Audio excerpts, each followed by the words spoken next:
Smokey Yunick built an engine NASCAR could measure, approve, and still fear. Before the black and gold Camaro ever took a green flag, before a single lap was logged or a stopwatch clicked, something had already gone wrong inside the sport. Men who had enforced stock car racing for decades stood around an open hood in 1965, staring at an engine they fully understood on paper and did not trust for a second in real life. Every gauge said legal. Every dimension said compliant. And yet no one believed it, because engines weren't supposed to feel threatening. This one did. The sound was wrong. Not louder, not higher revving, just wrong in a way that made veteran inspectors uneasy. It idled too clean. It responded too instantly. It carried itself like it knew something the rulebook didn't. And in a sport built on controlling chaos, that was unforgivable. NASCAR had rules for carburetors, displacement, compression, fuel. What it didn't have rules for, what it had never prepared for, was intent. Smokey Yunick understood that gap better than anyone alive. By the mid-60s, NASCAR thought it had innovation boxed in. They measured parts, not ideas. They assumed everyone was playing the same game, just with different budgets and different luck. Smokey wasn't playing that game at all. He was studying how officials thought, where they looked, what they assumed, and most importantly, what they never questioned. The engine he brought to Daytona wasn't built to overpower competitors. It was built to outthink enforcement. From the outside, the Camaro looked ordinary. That was the point. Ordinary cars didn't cause panic. Ordinary engines didn't trigger closed-door meetings. But within hours of the first serious test runs, rumors spread faster than lap times. Mechanics whispered. Rival engineers went silent. Officials checked their notes twice. Something was happening that couldn't be explained with horsepower charts or dyno sheets. The car wasn't just fast, it was comfortable being fast. It ran hard without strain. It delivered power without punishment. It behaved like stress didn't apply to it. And Smokey Yunick never rushed to explain. He didn't argue. He didn't posture. He let the engine do what it was designed to do.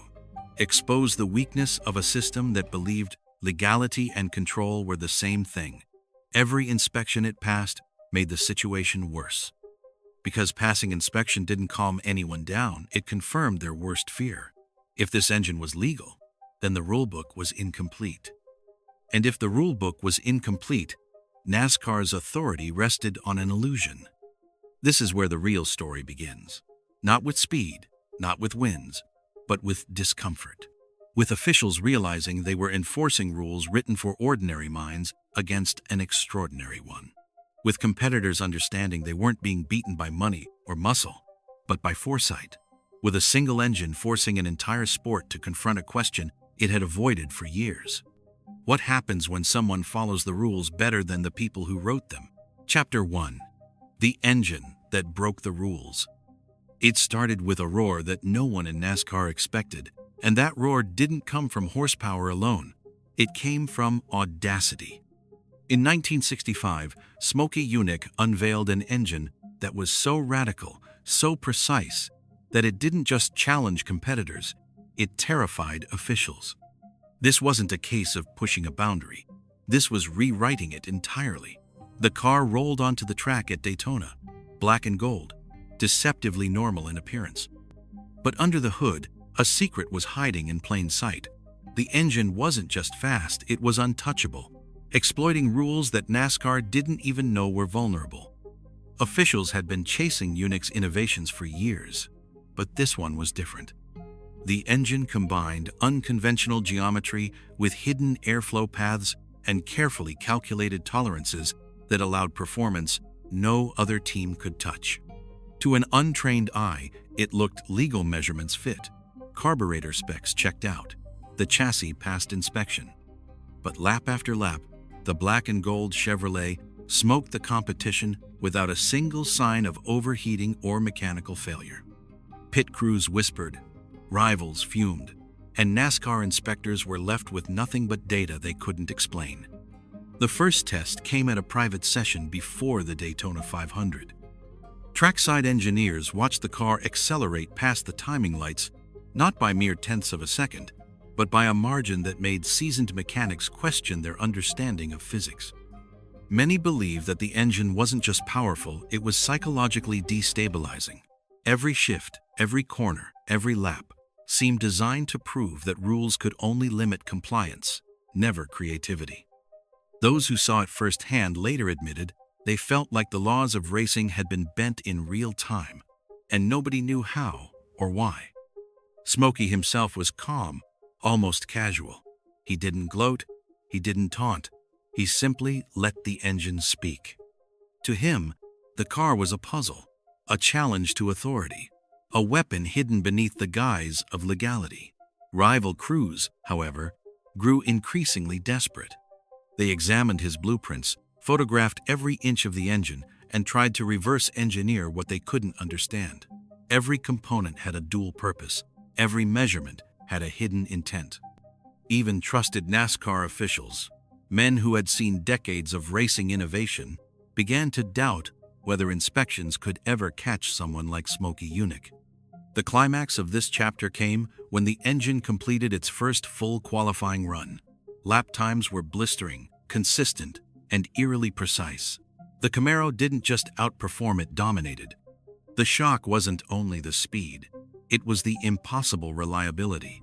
Traditionally, pushing an engine this hard risked catastrophic failure, but the Yunick engine refused to break.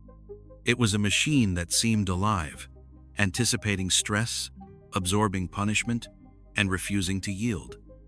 Engineers from other teams walked away, shaking their heads, while NASCAR's inspectors started whispering behind closed doors.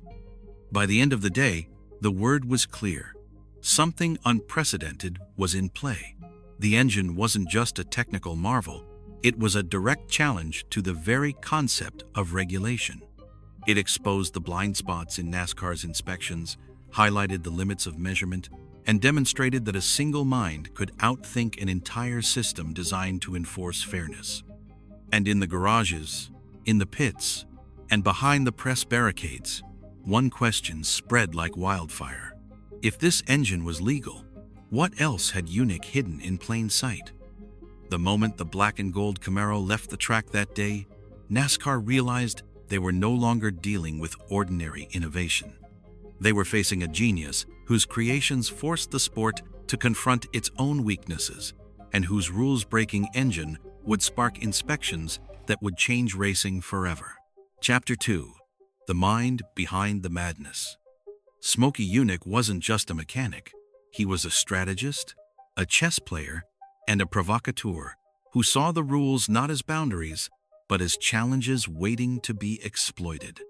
His workshop in Daytona Beach was a sanctuary of controlled chaos engine blocks stacked like towers, blueprints scrawled across walls in shorthand only he could understand, and every tool placed for purpose, not aesthetics.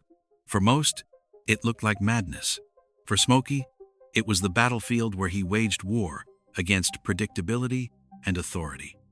The 1965 Camaro engine was the culmination of years of study, obsession, and outright defiance. Yunick didn't just assemble parts, he orchestrated them. Pistons, valves, and camshafts were positioned not only for speed, but to confound inspection. Tubing disguised as cooling systems carried fuel. Hidden vents redirected airflow to maximize combustion efficiency. Every bolt torqued precisely, every measurement calculated to exploit gaps in NASCAR's oversight. He didn't merely build an engine, he built a system that the rulebook had no power over. Many believe the inspiration came from frustration. Smokey had watched the sport for years, noting that victories were often stolen by bureaucracy, politics, and blind adherence to written rules rather than mechanical brilliance. Rival teams relied on brute force, bigger engines, lighter frames, slicker tires. Smokey relied on intellect. While others chased raw horsepower, he chased leverage, turning assumptions into advantages, creating what seemed impossible under the laws of racing. The engine became a symbol of defiance, a statement that compliance was optional if you understood the law better than the enforcers. Testing the engine was a ritual. On isolated tracks, far from prying eyes, Smokey pushed it past every limit known to mechanics. He recorded fuel pressure fluctuations, heat differentials, and airflow patterns with meticulous precision. Mechanics in the garage were trained to operate the machine without fully understanding it. Even his most trusted crew often couldn't trace the secret pathways that delivered fuel, airflow, and torque with surgical precision. That secrecy wasn't paranoia, it was survival. In NASCAR, knowledge meant control, and control was power. The 1965 Camaro engine was also psychological warfare. Competitors didn't just fear its speed, they feared that nothing they did could predict its behavior. Every lap it completed flawlessly was a reminder that the traditional rules of racing applied only to ordinary minds. Rival teams began sending spies, photographing engines, and obsessively measuring components. But Yunick's designs were modular, adaptable, and often disguised as conventional parts. When inspectors tried to trace airflow or measure carburetor output, they found compliance. Yet the engine delivered an edge no one could replicate. Inside the pits, whispers began to spread. It's illegal, but legal. It can't exist, but it does. He's broken it all. Smokey didn't answer questions. He didn't need to. The engine spoke for him. Every mile it traveled without failure. Every lap it shaved off competitors' times. Every pit stop avoided reinforced his reputation. By the time the Camaro touched asphalt at the first major event, the groundwork was set. NASCAR wasn't just racing against a car. They were racing against a man whose mind had become the ultimate performance enhancer. Smokey's genius also made enemies. Rival engineers were furious, team owners desperate, and NASCAR officials increasingly agitated. Private meetings were held, letters were sent, and inspectors began devising new tests designed to expose the engine's secrets. But Yunick had anticipated this. Every potential inspection point had been accounted for, countered, or rendered irrelevant. Where officials saw a rule, Smokey saw an opportunity. Where rivals saw a limitation, he saw leverage. And as the season began, it became painfully clear. This wasn't just a powerful engine, it was a manifesto, written in steel, fuel, and defiance. By the end of Chapter 2, the stage was set.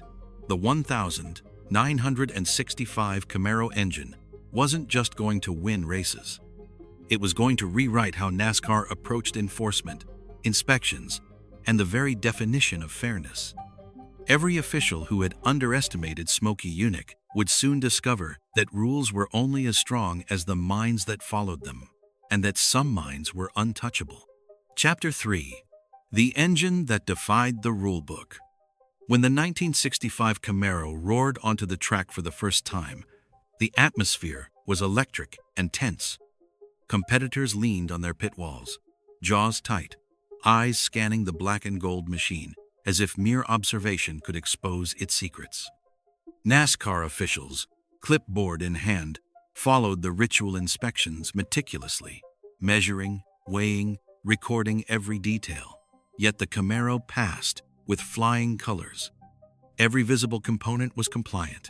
Every specification matched the letter of the law, and yet nobody could explain how it moved so differently. Junior Johnson, driving for Smokey, slid into the seat like a general taking command of a battlefield. The engine growled a sound both familiar and alien, a deep mechanical purr that promised destruction without giving away its method. Rivals pushed their cars harder, tires squealing, engines screaming, but every lap underscored the impossible. The Camaro consistently outpaced everything on the track, handling corners with uncanny balance, accelerating with brutal efficiency, and completing stints that should have required a pit stop. Every observer knew something extraordinary was happening, yet no one could put a finger on it. The engine's brilliance wasn't just speed, it was stealth. Hidden fuel lines, rerouted airflow, and carefully calibrated pressure systems allowed the Camaro to operate outside conventional expectations. where NASCAR assumed a tank-dictated fuel capacity, Smokey's innovations turned the entire engine bay into a system that supplied fuel and power invisibly. The engine appeared ordinary, yet its performance was extraordinary. Inspectors ran tests, rechecked measurements, and even forced fuel line inspections. Each time, the Camaro complied perfectly. It was a machine that obeyed the rules while breaking them in ways officials didn't yet understand. Whispers in the pits became mutters of disbelief. How is it legal? It shouldn't exist. No one can figure this out. Smokey Yunick, calm as ever, leaned against the pit wall, watching the chaos he had orchestrated. To outsiders, he was quiet, almost invisible. To those who understood him, he was a force of nature, a man whose intellect had transformed a Camaro into a weapon that exposed every flaw in NASCAR's regulatory system. The tension wasn't just technical, it was existential. Every official who had ever believed the rules could control outcomes felt the ground shift beneath them. As the season progressed, the engine forced an escalation. Competitors demanded inspections at every track. Officials sent letters threatening disqualifications, and rival teams attempted to reverse engineer what they assumed must be an illegal modification. Every test failed to uncover any violation. The engine, illegal in spirit but legal on paper, was untouchable. Smokey's foresight had anticipated each potential crackdown. Pressure valves disguised as cooling components, hidden reservoirs camouflaged within engine mounts, and redundant systems that rendered inspection protocols meaningless. The political pressure reached a boiling point. NASCAR held emergency meetings, debating how to preserve fairness without exposing themselves to embarrassment. Crew chiefs were summoned, teams interrogated, and multiple proposals were drafted to alter fuel limits, force engine teardowns, or impose ad hoc inspections. Yet each measure fell short. The Camaro was untouchable not because it cheated, but because it was smarter than the enforcers. Every action NASCAR took only highlighted their lack of understanding. They weren't facing a rule breaker, they were facing a man who had turned the concept of compliance into a weapon. In private, some officials admitted frustration bordering on panic. "We can't catch him," one senior inspector confessed years later. "He isn't breaking the rules, he's breaking our assumptions."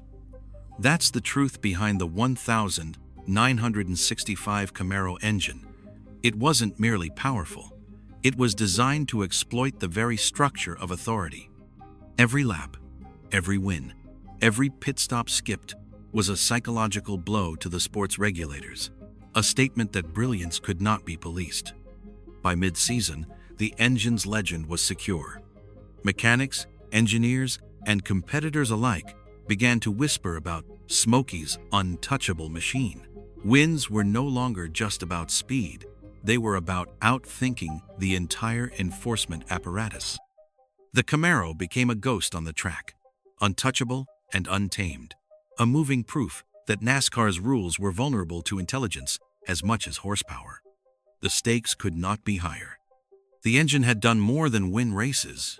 It had rewritten expectations, humiliated regulators, and forced every competitor to confront an uncomfortable reality.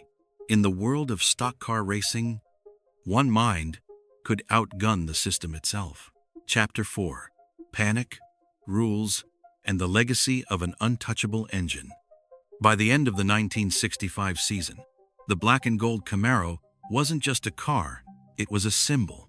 Everywhere NASCAR looked, it seemed the universe had been tilted. Officials were exhausted, frustrated, and humiliated. Meetings in Charlotte became heated affairs. Boardrooms buzzed with the tension of men desperate to reclaim control over a sport that now felt unpredictable. Every proposal, mandatory engine teardowns, fuel line inspections, new technical directives, was dissected, debated, and ultimately found powerless. Smokey Yunick had built more than an engine. He had built an idea, a weapon, a moving argument that intelligence could not be regulated. Rival teams, meanwhile, teetered between admiration and rage. Ford crews, Pontiac squads, Chrysler engineers, they tried everything. staking out garages, bribing insiders, reverse engineering photographs, running endless simulations. Every effort ended in frustration. Each innovation of Smokey's was a step ahead, anticipating each potential enforcement measure. His engine was illegal in the imagination of every observer, yet it was untouchable by the letter of the law. The frustration turned to obsession. Men who had dedicated careers to racing suddenly felt powerless in the face of a single mechanic's vision. The political consequences within NASCAR were equally severe. The governing body quietly admitted failures. Senior officials privately acknowledged that their inspections were no match for someone like Yunick. Publicly, they issued statements about tightening regulations, but insiders knew the truth. Every rule drafted in the aftermath was a reaction, not a solution. The sport had been forced to acknowledge a reality it could not control. Brilliance, cunning, and meticulous calculation could outperform authority itself. NASCAR had created a system meant to regulate, and Smokey had turned that system into his playground. Among drivers, the legend grew. Junior Johnson and other drivers became more than champions. They became carriers of a story about ingenuity, risk, and audacity.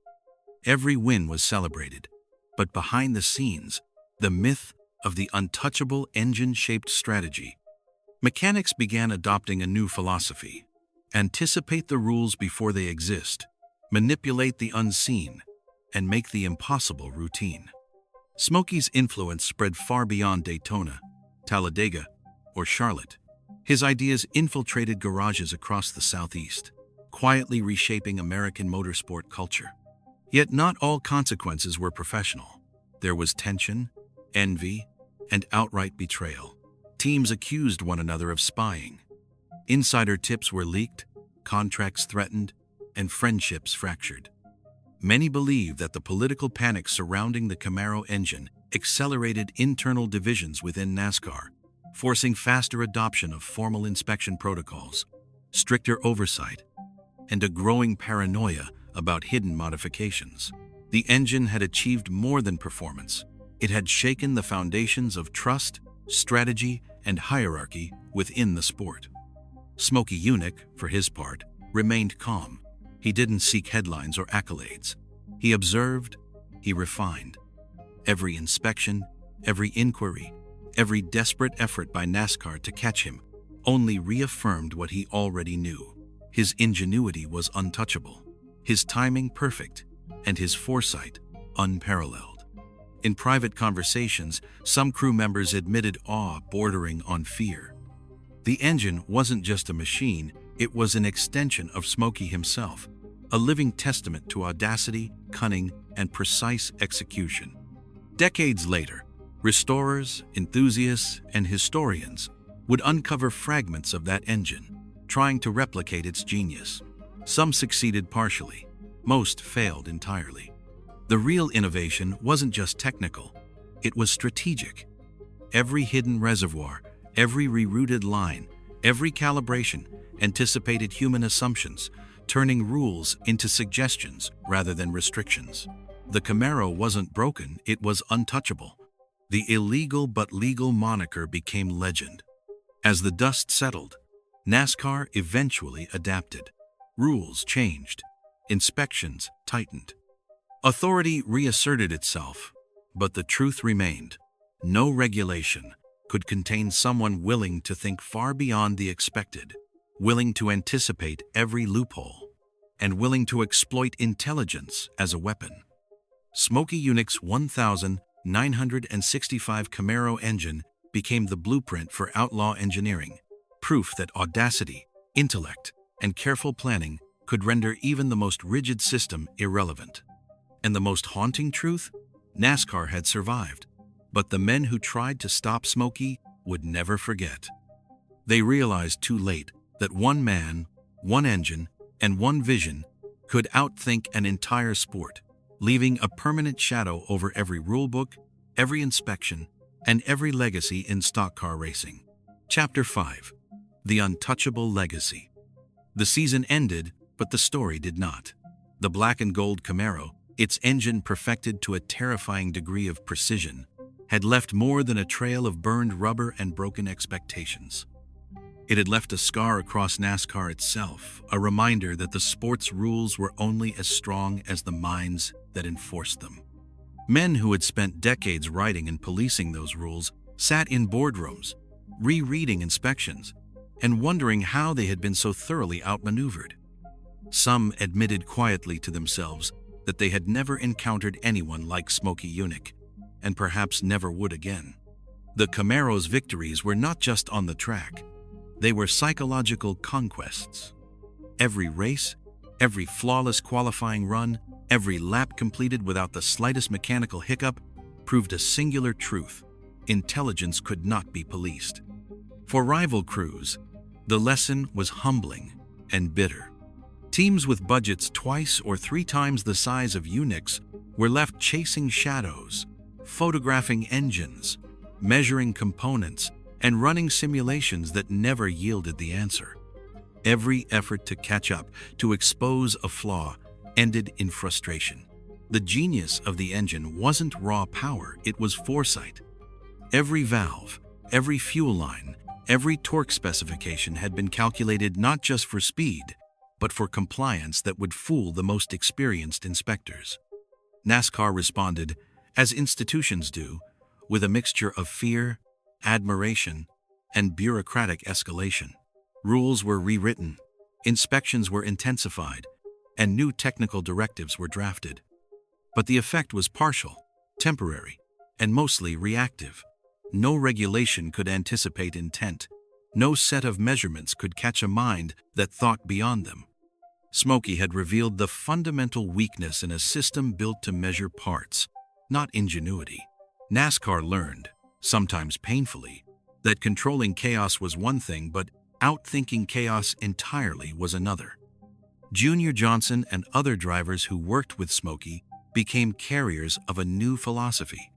Wins were no longer just about horsepower or tire grip. They were about understanding, anticipating, and manipulating every variable. A single mechanic, working quietly in Daytona, had rewritten the rulebook in action, if not in print. Across garages in the Southeast, whispers began. Think like Smokey, anticipate, hide intent, build beyond measurement. The engine became a template, a blueprint for anyone bold enough to see opportunity in the rules rather than limitations. But with genius came tension. Rival teams grew obsessed, friendships frayed, and alliances crumbled. Suspicion became the currency of competition. Mechanics spied, contracts were threatened. Teams accused each other of sabotage, all trying to uncover what no one could ever fully understand. In this chaos, Yunick thrived. Every move of NASCAR's enforcement apparatus had been anticipated.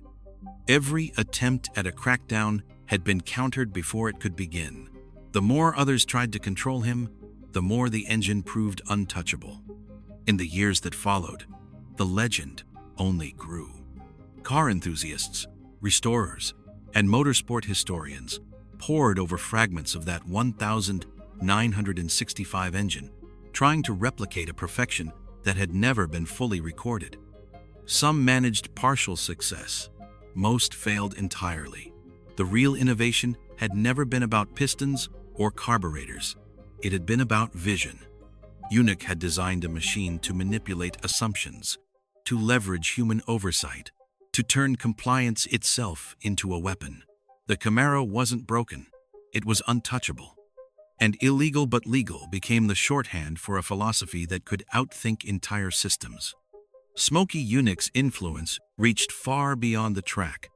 He became a cautionary tale and an inspiration in equal measure, a living proof that audacity, intellect, and meticulous planning could bend even the most rigid rules. NASCAR's authority was restored in form, but in substance, it had been forever altered. Inspectors and officials knew, privately, that their certainty had been shattered. Their rules could govern numbers, but they could not govern foresight. The Camaro had demonstrated that brilliance could never be fully regulated, that the human mind could create advantages no law or measurement could contain. And perhaps the most haunting truth of all? In the shadows of that golden machine, in every pit lane and boardroom where engineers and officials had gathered, there was a quiet, unspoken acknowledgement. Some minds were untouchable. Smokey Yunick had proven it. One man, one engine, one vision had outsmarted a system decades in the making. The echoes of that 1965 season would reverberate through every garage, every inspection, and every race for years to come. A permanent reminder that intelligence, when paired with audacity, cannot be contained. The black and gold Camaro didn't just win races, it redefined them. It didn't just challenge competitors, it humiliated assumptions. It didn't just obey rules, it exposed the limits of human foresight. Smokey Yunick had not just built an engine, he had built a legacy. Untouchable, unforgettable, and fundamentally unbreakable. If you want to see the full story behind motorsports' most untouchable genius, and the car that proved rules are only as strong as the minds enforcing them, subscribe.